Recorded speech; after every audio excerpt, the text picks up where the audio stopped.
ሰላም ጤና ይስጥልን የተወዳችሁና የተከበራችሁ የፍጹም ስፖርት ቻናል ቤተሰቦች የሰዓቱን ትኩስና አዳዲስ ስፖርታዊ መረጃዎችን ይዘንላችሁ ቀርበናል። እስከ ፕሮግራሙ ፍጻሜ ድረስ ላይክ፣ ሼር፣ ሰብስክራይብ እያደረጋችሁ አብራችሁን ቆዩ።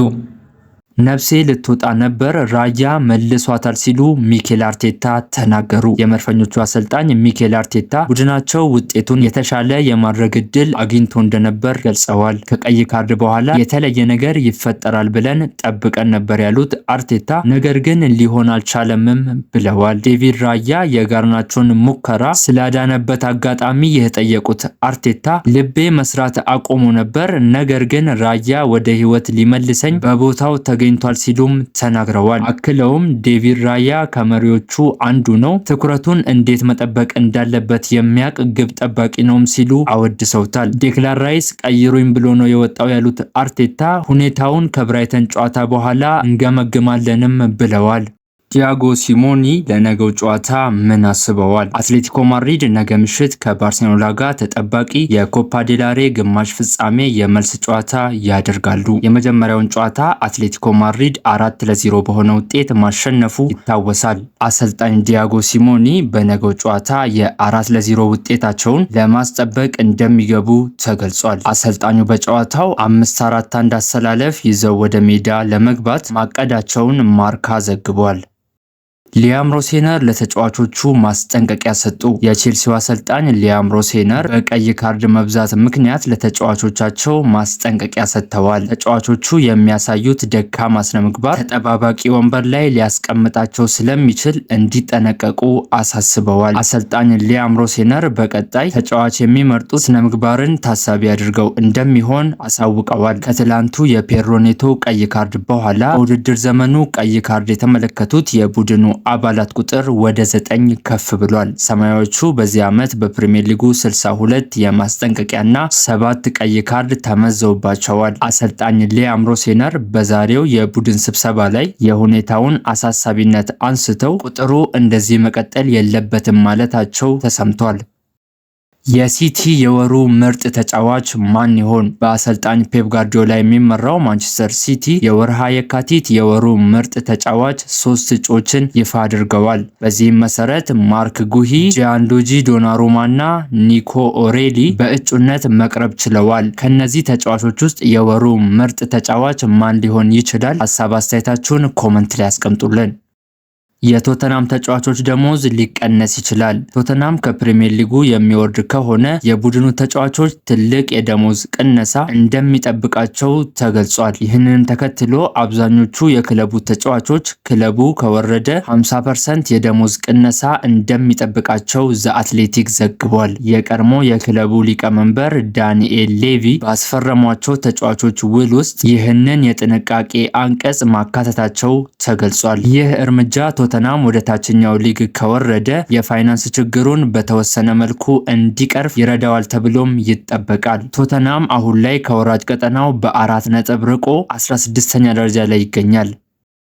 ማርክ ኩኩሬላ መቼ ወደ ሜዳ ይመለሳል? የሰማያዊዎቹ ተጫዋች ማርክ ኩኩሬላ በማገገም ላይ መሆኑን አሰልጣኝ ሊያም ሮሴነር አሳውቀዋል። ተጫዋቹ ሮብ በአስቶን ቪላ ጨዋታ ካልተመለሰ ቅዳሜ በሚኖረው የኤፍኤ ካፕ ጨዋታ ዝግጁ እንደሚሆን አሰልጣኙ ተናግረዋል። ሌላኛው ጉዳት ላይ የሚገኘው ስቴቫኦ ወደ ልምምድ እንደተመለሰ ተጠቁሟል። ኮል ፓልመር በበኩሉ በትላንት ምሽቱ ጨዋታ የከፋ ጉዳት እንዳጋጠመው ተገልጿል። ፓልመር በአስቶን ቪላ ጨዋታ በቋሚነት ለመጀመር ዝግጁ ይሆናል ሲሉ ሊያም ሮሴነር ተናግረዋል። ፕሪሚየር ሊጉን በበላይነት እየመሩ የሚገኙት መድፈኞቹ የቆመ ኳስ ችሎታቸው ከጥንካሬዎቻቸው ዋነኛው ነው። የአርሴናል የቆመ ኳስ አሰልጣኝ ኒኮላስ ጆቨር ደግሞ የቡድኑ የቆመ ኳስ ጥንካሬ ቁልፍ ሰው እንደሆኑ ይታወቃል። መድፈኞቹ በአሰልጣኙ ኮንትራት ውስጥ የተለየ ጥቅም የሚያስገኝላቸው አንቀጽ መካተቱ ተገልጿል። በዚህም መሰረት አርሴናል ከቆመ ኳስ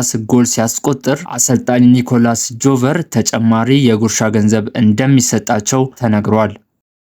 ከደጋፊው ጋር ሆነን እንቀለብሷለን ሲሉ ሃንሲ ፍሊክ ተናገሩ። የባርሴሎናው አሰልጣኝ ሃንሲ ፍሊክ ደጋፊው ነገ አትሌቲኮ ማድሪድን ለመርታት የሚያደርጉትን ጥረት እንዲደግፍ ጥሪ አቅርበዋል። አትሌቲኮ ማድሪድ የመጀመሪያውን የኮፓ ዴላሬ ጨዋታ 4-0 ማሸነፉ የሚታወስ ሲሆን ነገ ካምፕ ኖ ላይ የመልስ ጨዋታ ያደርጋል። ከጨዋታው በፊት ቃላቸውን የሰጡት ሃንሲ ፍሊክ ነገ ሁሉም ሰው ቡድኑን መደገፍ አስፈላጊ ነው፣ የቡድኑና ደጋፊው ግንኙነት መሰረታዊ ነው ብለዋል። ቡድኑ ውጤቱን የመቀልበስ አስተሳሰብ እንዳለው የተጠየቁት አሰልጣኙ ሁሌም ሊኖርህ ይገባልም ብለዋል። አሰልጣኙ አክለውም ሁሉም ደጋፊዎች ይረዱናል፣ ከባድ ጨዋታ ይሆናል፣ ጠንካራ ናቸው፣ ነገር ግን እናሸንፋለን ሲሉ ቃል ገብተዋል። ማድረግ የማይቻለውን ማድረግ አለብን፣ ነገር ግን እስከ መጨረሻው ተስፋ አንቆርጥም፣ ግብ እንዳይቆጠር መጠበቅም አለብን ሲሉ ሃንሲ ፍሊክ ተናግረዋል።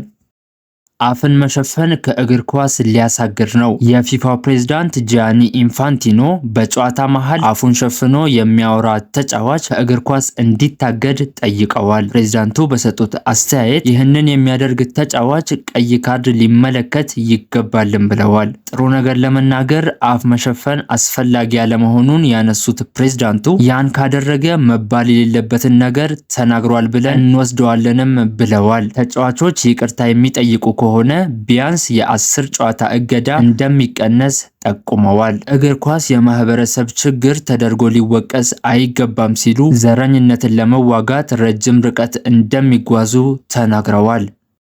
የሊጉ ጨዋታዎች አዝናኝነት ጠፍቷል ሲሉ አርነ ስሎት ተናገሩ። የሊቨርፑሉ አሰልጣኝ አርነ ስሎት የእንግሊዝ ፕሪሚየር ሊግ ጨዋታዎች አዝናኝነት አሁን ላይ ጠፍቷል ሲሉም ተችተዋል። በርካታ የሊጉ ክለቦች የቆመ ኳስ ላይ ጥገኛ መሆናቸው አዝናኝነቱን አጥፍቷል የሚል እምነት እንዳላቸው አርነ ስሎት ተናግረዋል። አርነ ስሎት በንግግራቸውም የቆመ ኳስን በዚህ ዓመት በፕሪሚየር ሊጉ አዲስ ሁኔታ ነው ሲሉም ገልጸዋል። አሰልጣኙ አክለውም አሁን ጨዋታዎችን መመልከት ያን ያህል አስደሳች አይደለም፣ ነገር ግን ፉክክር ይታይበታልም ብለዋል። ይህን እግር ኳስ እወደዋለሁ ብል እግር ኳስ አፍቃሪ ልቤ አይፈቅድልኝምም ሲሉ አርነ ስሎት ተናግረዋል።